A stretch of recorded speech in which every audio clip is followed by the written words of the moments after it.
Brigade Al-Qassam sayap militer Hamas kini menggunakan intelijen akurat untuk menumpas keberadaan militer Israel. Intelijen tersebut bertugas menguak posisi militer Israel di berbagai wilayah jalur Gaza.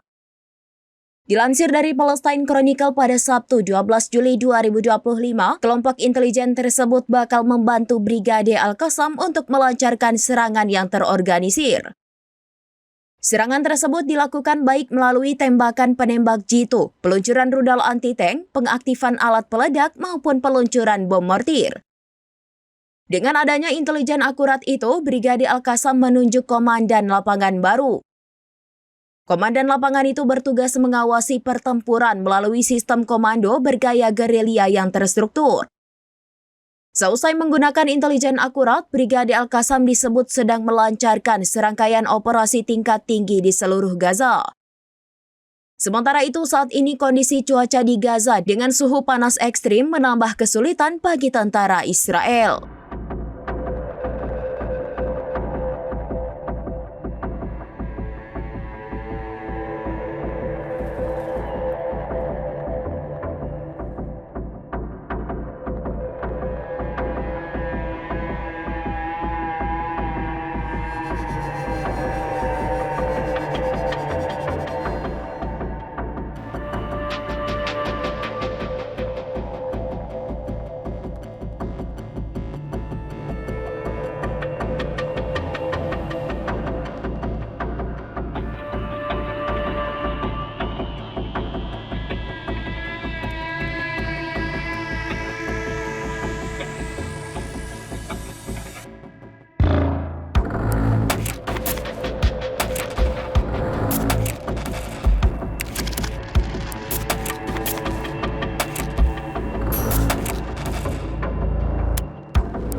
Download Tribun X sekarang, menghadirkan lokal menjadi Indonesia.